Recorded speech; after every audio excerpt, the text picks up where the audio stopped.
नमस्कार। आप सभी दर्शकों का मेरे YouTube चैनल पर स्वागत है।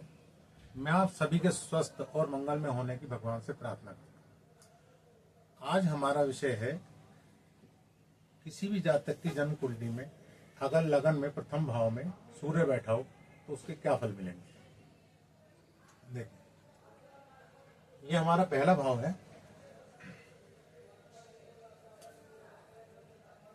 ये हमारा पहला भाव है, प्रथम भाव। अगर हमारे लगन में चंद्र कुंडली की बात नहीं कर रहा मैं, अगर यहाँ पे प्रथम भाव में चंद्रमा बैठा हुआ है उसकी बात नहीं कर रहा हूं मैं। यहाँ अगर लगन लिखा हुआ हमारे प्रथम भाव में लगन लिखा हुआ है तो उसकी बात कर रहा हूँ, लगन कुंडली की। ये चंद्र कुंडली की बात नहीं है, ठीक है।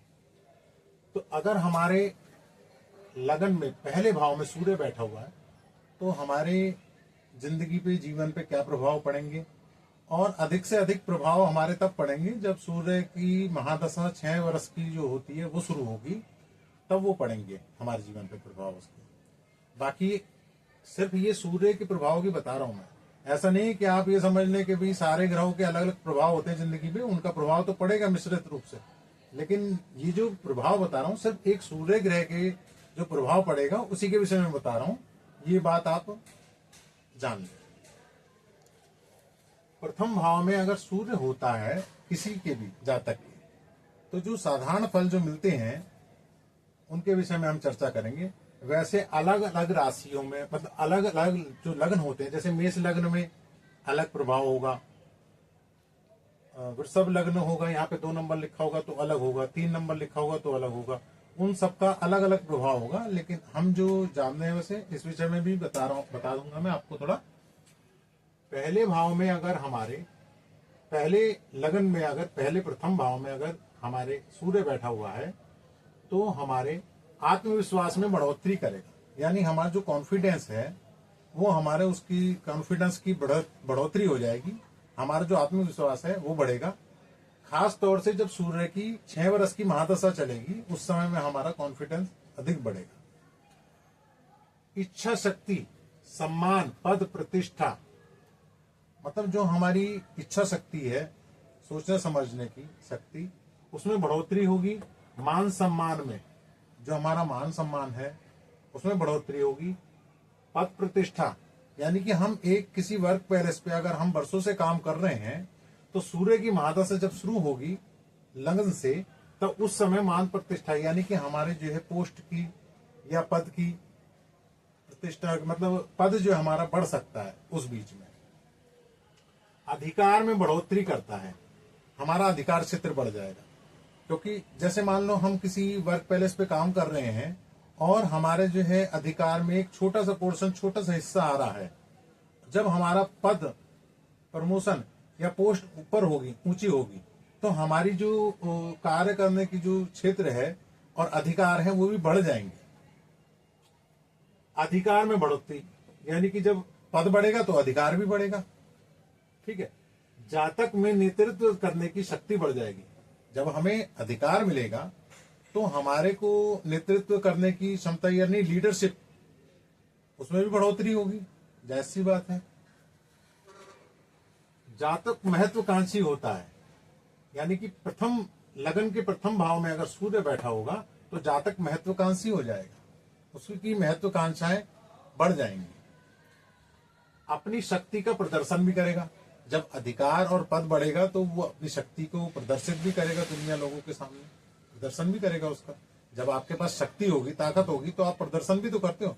क्योंकि हम जिस समय में कमजोर और शक्तिहीन होते हैं, तो हम जब हम में शक्ति नहीं है तो हम प्रदर्शन कैसे कर पाएंगे। और हमारे पास जब शक्ति और ताकत होगी तो हम प्रदर्शन भी करेंगे, क्योंकि जो चीज है हमारे पास में ऑलरेडी, तो उसका तो प्रदर्शन करना बनता है और करेगा भी। कोई अपने पास नहीं रखेगा उस चीज को, उसे दिखाएगा भी पूरी दुनिया को।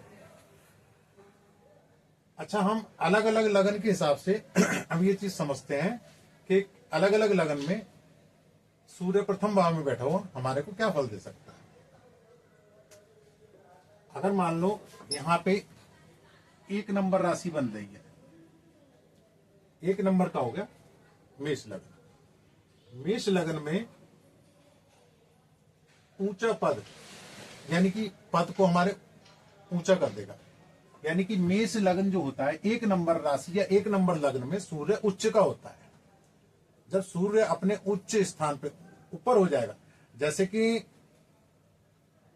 पूरे दिन में जब 1 या 2 बजे का समय होता है तो सूर्य बिल्कुल शिखर पे होता है, और जब शिखर पे होता है तो गर्मी भी ज्यादा देता है, गर्मी पैदा ज्यादा करता है। तो ऐसे ही ये उच्च राशि है, मेष राशि सूर्य की उच्च राशि है। इसलिए अपनी उच्च राशि में अगर लगन में बैठा हुआ है सूर्य, तो हमारे को ऊंचा पद देगा, ऊंचे शिखर पे पहुंचाएगा। यानी कि हमारा अगर स्टेटस छोटा है तो स्टेटस बढ़ जाएगा, हमारी पदवी भी बढ़ेगी, हमारा मान सम्मान बढ़ेगा, हमारी पोस्ट बढ़ेगी, हमारा अधिकार क्षेत्र बढ़ेगा, तो हमारे को ऊंचा पद देता है अगर मेष लग्न में बैठा हुआ है। किसी की कुंडली में अगर मेष लग्न है, 1 नंबर लिखा हुआ है यहाँ पे, और अगर एक नंबर में सूर्य बैठा हुआ है यहाँ पे लग्न में, तो फिर सूर्य हमारे को जो है वो ऊंचा पद प्रतिष्ठा दे सकता है। लेकिन कुंडली में होना चाहिए, ग्रह गोचर की बात नहीं हो रही है यहाँ पे, आपकी कुंडली की बात हो रही है। अगर आपकी जन्म कुंडली में लगन में सूर्य बैठा हुआ है और 1 नंबर लिखा हुआ है यहाँ पे, तो आपको फिर वो ऊंचा पद प्रतिष्ठा दिलवाने की पूरी कोशिश करेगा और ऊंची पोस्ट मिलेगी भी जाएगी, ऐसा नहीं है। और अगर 2 नंबर लिखा है यहाँ पे, मान लीजिए अगर यहाँ पे आपके जन्म कुंडली में 2 नंबर लिखा है और यहाँ पे लगन भी लिखा है, यानी कि लगन, ये लगन भी है, चंद्र कुंडली की बात नहीं कही है, शुरू में ही बताया मैंने आपको, चंद्र कुंडली नहीं है, ये लगन कुंडली है। लगन कुंडली के हिसाब से मैं बता रहा हूँ सारे फल। सूर्य यहाँ पे बैठा हुआ है, और अगर सूर्य बैठा हुआ है यहाँ पे तो आपको संघर्ष देगा। 2 नंबर लिखा है, लगन में सूर्य बैठा हुआ है, तो आपका संघर्ष बढ़ा देगा वो। सूर्य की महादशा में 6 वर्ष की जो महादशा आएगी उसमें आपका जो है संघर्ष बढ़ जाएगा। और अगर 2 नंबर की जगह आपका 3 नंबर लिखा हुआ है, यानी कि मिथुन, मिथुन में बुद्धि और बल बढ़ेगा, यानी कि आपकी जो ब्रेन माइंड की जो शक्ति है और ताकत वो बढ़ेगी। ताकत का मतलब यह है कि पराक्रम, पराक्रम और बल दोनों बढ़ेगा, यानी कि बुद्धि और पराक्रम दोनों ही चीजों में वृद्धि होगी। ठीक है। और अगर यहाँ पे 4 नंबर लिखा हुआ है, समझिए ध्यान से, कर्क राशि 4 नंबर होगा तो कर्क लगन होगा, तो कर्क लगन में धन की प्राप्ति करवाएगा, धन की प्राप्ति करवाएगा। कर्क लगन है और उसमें सूर्य बैठा हुआ है प्रथम भाव में, तो आपके पास धन अधिक मात्रा में आएगा 6 वर्षों में, जब सूर्य की महादशा चलेगी तब। और अगर यहाँ पे 5 नंबर लिखा हुआ है और सिंह लगन अगर किसी का है, यानी कि 5 नंबर यहाँ पे लिखा हुआ है, तो आपके प्रतिष्ठा में बढ़ोतरी होगी, प्रतिष्ठा बढ़ेगी, आपकी मान सम्मान बढ़ेगा। और अगर यहाँ पे 6 नंबर यानी कि कन्या लगन है, तो खर्चे के साथ में यश बढ़ेगा, यानी कि खर्चे भी बढ़ेंगे और साथ में यश भी बढ़ेगा, आपका कीर्ति भी बढ़ेगी। और अगर यहाँ पे 7 नंबर तुला लिखा हुआ है, तुला वो है लगन है, तो तुला में व्यापार की वृद्धि होगी, यानी कि आप जो भी कोई बिजनेस करते हो, व्यापार करते हो, व्यवसाय करते हो, दैनिक व्यवसाय करते हो, उसमें आपकी बढ़ोतरी और वृद्धि होगी 6 वर्ष में। जब सूर्य की महादशा 6 वर्ष की आएगी और आपका तुला लगन होगा तो आपके व्यापार में वृद्धि होगी। ठीक है।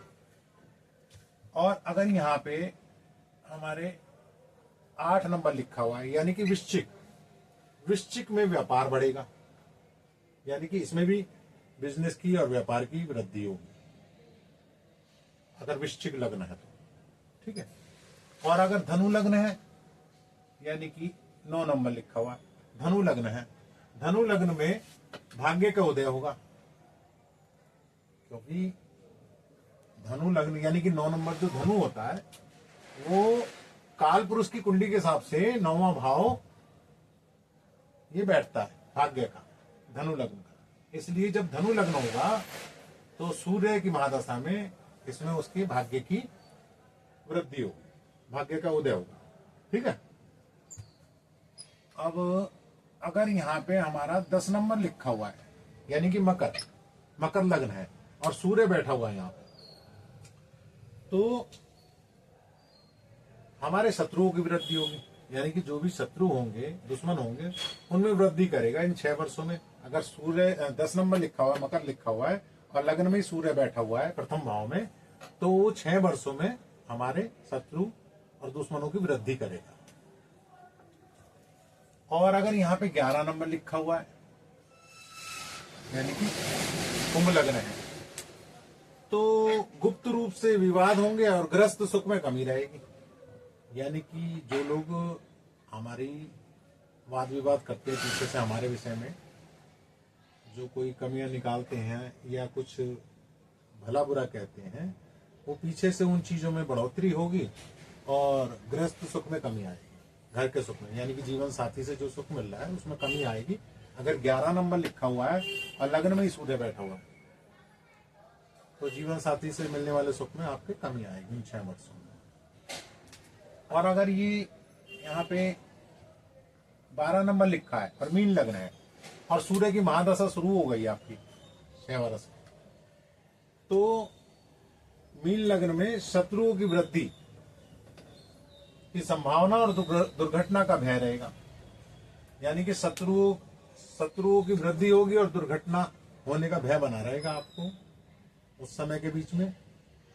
बाकी आपको मैं डिटेल में बता देता हूं थोड़ा सा कि हमारे जो भी पुराने जो हमारे ज्योतिषाचार्य रहे हैं, उन्होंने प्रथम भाव के सूर्य के क्या क्या फल बताए हैं, वो मैं आपको बता देता हूं।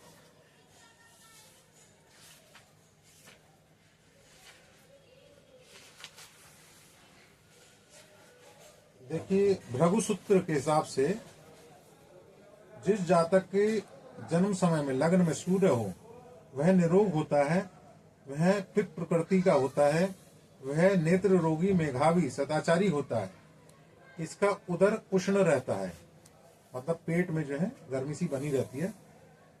जातक मूर्ख, पुत्रहीन, तीक्ष्ण बुद्धि, तेज बुद्धि वाला, अल्पभाषी, सुखी तथा परदेश में जाने वाला होता है। यदि वह लग्न सूर्य अपने उच्च राशि मेष राशि में हो तो जातक यशस्वी होता है। यदि सूर्य पर किसी बलवान ग्रह की दृष्टि हो तो जातक विद्वान होता है। यदि यह सूर्य अपनी नीच राशि तुला राशि में हो तो जातक प्रतापी होता है। जातक ज्ञानवान से द्वेष करने वाला, दरिद्री तथा अंधक होता है।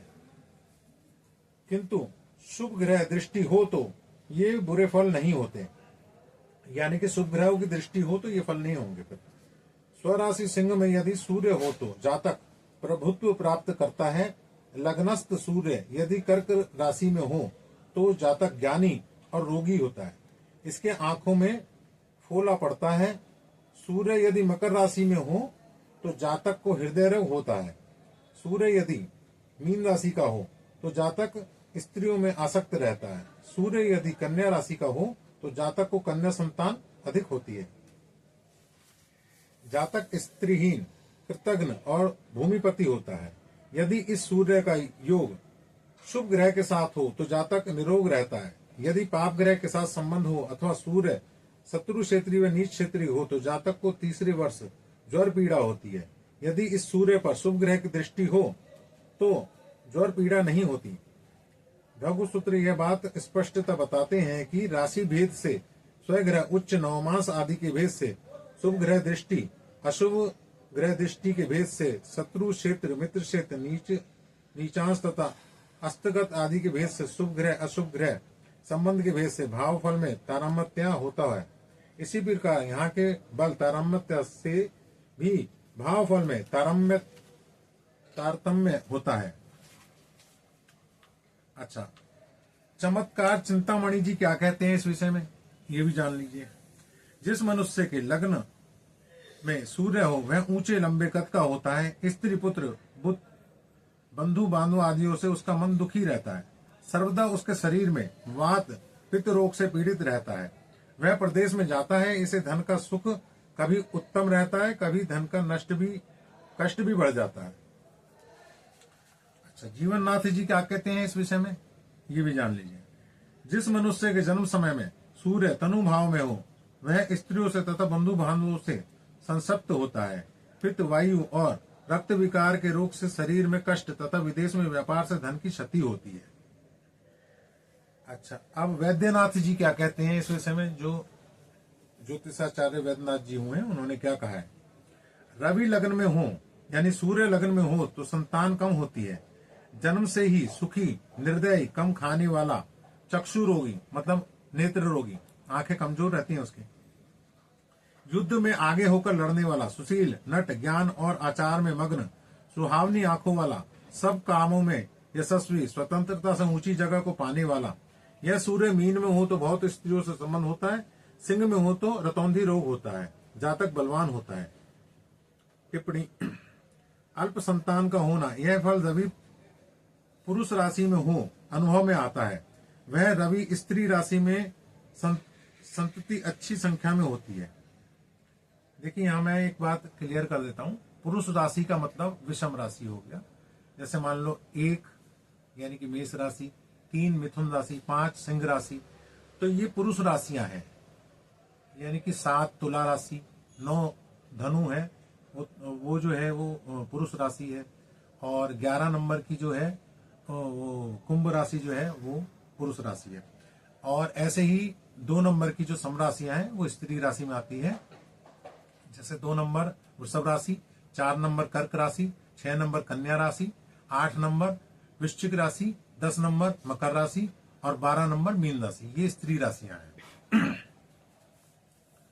रवि स्त्री राशियों में हो तो जातक सुखी रहता है। यदि पुरुष राशि का रवि हो तो कोई ना कोई दुख लगा रहता है, या तो संतति का अभाव रहता है या शरीर में कष्ट रहता है। स्त्री राशि का रवि हो तो जातक अल्पायु होता है। मेष, सिंह और धनु में रवि हो तो जातक विश्लेषक होता है, युद्ध में अग्रणी होता है और सुशील होना, ये फल भी इन्हीं राशियों के हैं। यदि रवि मिथुन, कर्क, सिंह, तुला, धनु, मकर, कुंभ और मीन में हो तो जातक नट हो सकता है। यदि रवि कर्क, सिंह, वृश्चिक, धनु और मीन में हो तो जातक ज्ञानी और सदाचारी होता है। स्त्री राशि का रवि सुलोचनदायक होता है। यदि रवि कर्क, वृश्चिक व मीन में हो तो जातक स्वतंत्रता से ऊंची जगह अधिकार पाता है। मेष, मिथुन, सिंह, तुला, धनु व कुंभ में रवि हो तो साधारण पर स्वतंत्रता से ऊंची जगह पाता है। वृषभ, कन्या तथा मकर में रवि हो तो प्राय ऐसा बहुत ही कम होता है। पुरुष राशि का रवि हो तो जातक आरंभ से ही स्वतंत्र रहता है। स्त्री राशि का रवि हो तो जातक प्रथम नौकरी करता है और तदंतर स्वतंत्र होता है। यदि रवि अकेला हो यानी कि सूर्य अकेला हो तो जातक अनेक स्त्रियों का भोग नहीं होता। यदि इसके साथ शुक्र हो तो ऐसा होता है। मेष, सिंह और धनु में रवि हो तो जातक को प्रबल काम इच्छा होती है और यह दिन में भी होती है। मिथुन, तुला और कुंभ में साधारण काम वासना होती है। वीर्यवान होने का मतलब यही होता है। मानसागरी, मानसागरी एक ज्योतिषाचार्य रहे, उनका क्या कहना है देखते हैं, सुनते हैं। जिसके जन्म समय में सूर्य लग्न भाव, तनु भाव में हो वह बाल अवस्था में रोगी होता है। इसे आंखों के विकार होते हैं। यह नीचे लोगों को नौकरी करता है। यह एक जगह का घर बसाकर नहीं रहता और हमेशा भटकता फिरता है। देव वंशात इसे पुत्र और पौत्र नहीं होते हैं। टिप्पणी, सिंह, मेष, सिंह और धनु में रवि हो तो बचपन में शीतला आदि रोग होते हैं। वृष, कन्या और मकर में रवि हो तो नेत्र रोग होते हैं। मिथुन, तुला और कुंभ में मलेरिया, सूखा और भूत बाधा होना संभावित है। कर्क, वृश्चिक और मीन में रवि हो तो प्रदर, खांसी, संग्रहणी आदि रोग होते हैं। वृषभ, कन्या और मकर में रवि हो तो जातक नीचों की नौकरी करता है। अब मंत्रेश्वर जी क्या कहते हैं ये जानते हैं। यदि जन्म लगन सूर्य लगन में हो तो जातक बहुत थोड़े केसों वाला यानी कि कम बालों वाला, कार्य करने में आलसी, क्रोधी, प्रचंड, लंबा, मानी, शूर, क्रूर और क्षमा करने वाला होता है। इसके नीचे रूखे होते हैं। यदि जन्म लग्न कर्क हो, इसमें सूर्य हो तो जातक स्फोटाक्ष होता है। यदि मेषस्थ सूर्य लगन में हो तो इसे नेत्र रोग होते हैं अर्थात तिमिर रोग होता है। यदि सिंह राशि का सूर्य लगन में हो तो जातक को रतौंधी रोग होता है अर्थात इसे रात्रि में कुछ नजर नहीं आता। यदि तुला राशि का सूर्य लगन में हो तो बहुत बुरे फल अनुभव में आते हैं। जातक दरिद्र होता है, इसके पुत्र नष्ट हो जाते हैं। ठीक है। के यहीं तक अब हमारा ये समाप्त हुआ कार्यक्रम। धन्यवाद।